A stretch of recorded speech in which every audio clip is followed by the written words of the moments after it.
Hey gang, it's JC, and this is your Daily Dose for Monday, July 12th, 2010.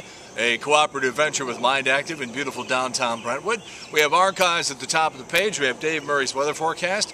You can also subscribe to the audio of the Daily Dose over there on iTunes. And we are here every day at jc'sdailydose.com. I'm on a 15-month paid vacation. And by the way, we're cheating again here because we are recording on Sunday night for Monday because I got to hit the road first thing in the morning, and we'll tell you about that on the Tuesday edition of the Daily Dose. Where am I going and why am I going there? All right, we had an old-fashioned date on Saturday night, me and Triple C. We hadn't done anything like this in quite some time. We started off at Pappy's over there near St. Louis University's campus and had us some ribs, and then we had a quick stop at home, and then we went off to the Ellisville Recreational Center and we played ourselves a little bit of miniature golf, kicked our ass, and then we went off to St. Louis Mills where we went go-karting. Now, let me just tell you something. It's been a long time since I'd done anything like that, and I was anticipating that the crowd at the little NASCAR go-kart race out there at the Mills might be a little on the scary side, and I wasn't too terribly disappointed. The most interesting thing that happened, though, was the fact that we were all in line and the go-karts are going around and it's noisy as hell and actually sort of intimidating, probably for a little kid.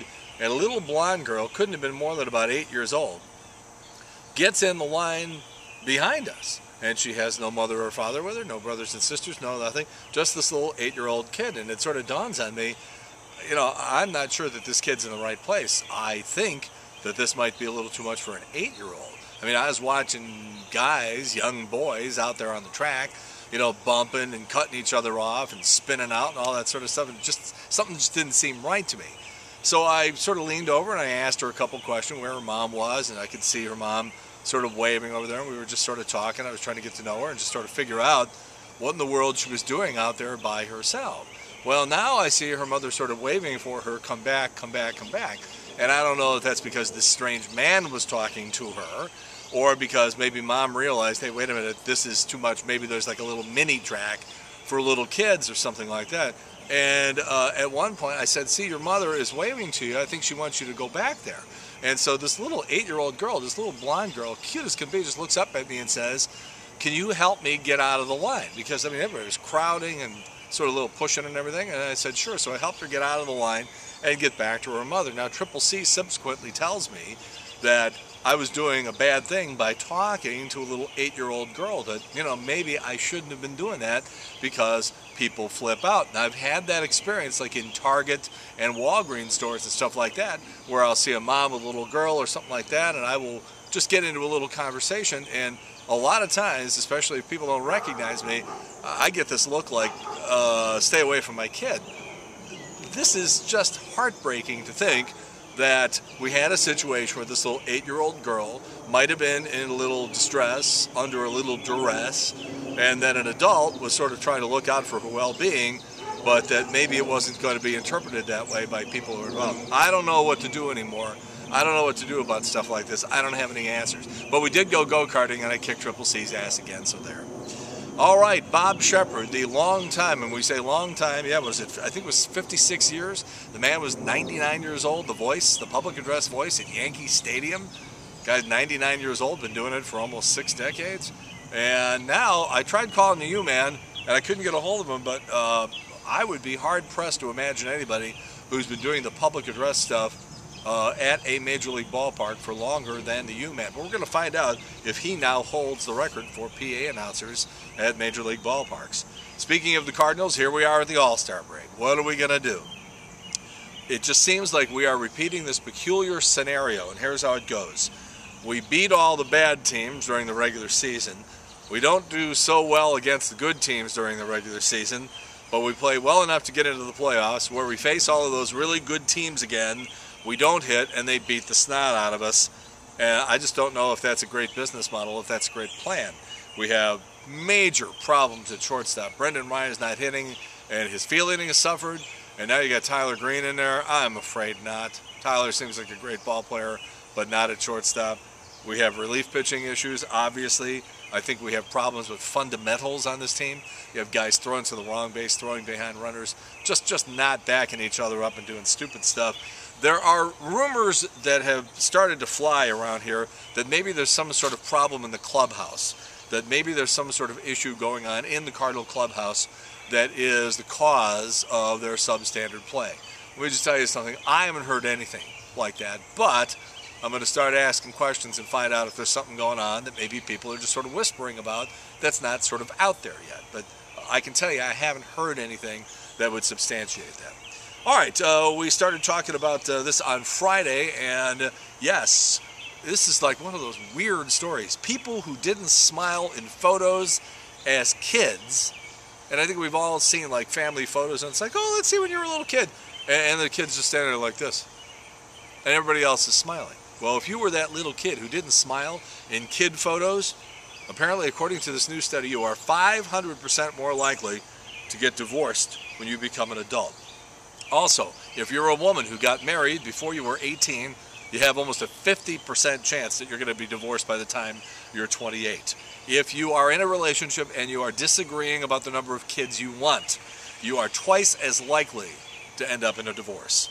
If you lived in sin with somebody before you met your spouse, you're more than twice as likely to get divorced as someone who did not live in sin. Pages are sticking together here. Hold on, I'll get them. Occupational hazard here. If a woman is, this one is really sad. This one's very sad. If a woman is diagnosed with cancer or multiple sclerosis, she is 600 times more likely to get divorced than she would be if her husband had been diagnosed. The guys divorce the women who get sick. The women don't divorce the men. If you're a white woman who's separated, there's only a 2% chance that you're going to work through your problems. But if you're Hispanic, you got a 20% chance. And if you're black, you jump to 28%. Dancers and choreographers have the highest divorce rates of any profession at 43%. Agricultural engineers, I'm assuming they mean farmers, that's a little over 1%. Other careers with high divorce rates: massage therapists, bellhops, animal trainers, and mathematicians.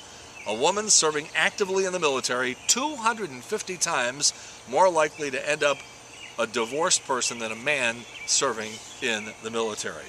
All right, I don't know what your weekend was like. I don't know if you were skinny dipping at some sort of pool or anything. What is the difference between naked and nude? I'm sure a lot of you use the terms in an interchangeable fashion. Turns out you're not supposed to. Here's the difference. Nakedness suggests that you're taking off your clothes for a reason that's sexual, potentially embarrassing, or potentially wrong. That's naked. Nude means just putting your flesh out there with no pretense, no judgments, no sexual agenda, and no embarrassment. So if you strip down to take a bath at home, you're nude. If you strip down to take a bath with 10 gay men at a bathhouse while your wife thinks you're out buying groceries, guess what? You're naked. All right, moving on. We have new features for you. We update them every Monday, and so we have a new Wayback Machine. And was this the first ever soccer mom depicted on television in a commercial in the late 1990s for KEZK? Check it out.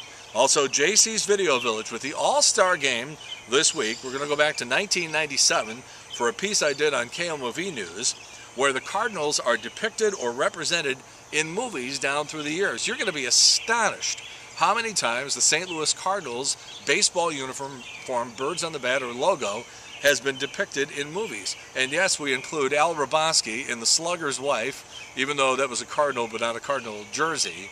And also, It Happens Every Spring, which is probably my favorite all-time baseball movie. Field of Dreams. Not necessarily the news, involves Albert Pujols and his bladder. We'll have to look at it. JC's Eye Candy today. I don't know what was going on the set on Channel 5 News on Friday night, or what Lisa Zigman was doing with her leg, but we did get still pictures of it, and it's JC's Eye Candy. That's right below what we're looking at right now. All right, tomorrow it is Celebrity Tuesday, and we will go into great detail about somebody who I had a close encounter with, somebody we actually got to know that has celebrity status. Also, JC will be on the road. We have to beam this one in from the road on Tuesday. Where am I going to be, and why am I going to be there JC from the road on tomorrow's edition of the Daily Dose. In the meantime, that's it. Monday, July 12th, 2010, a cooperative venture with Mind Active in beautiful downtown Brentwood. In the meantime, we've beaten this one to death. Have a good one. See you later. Bye.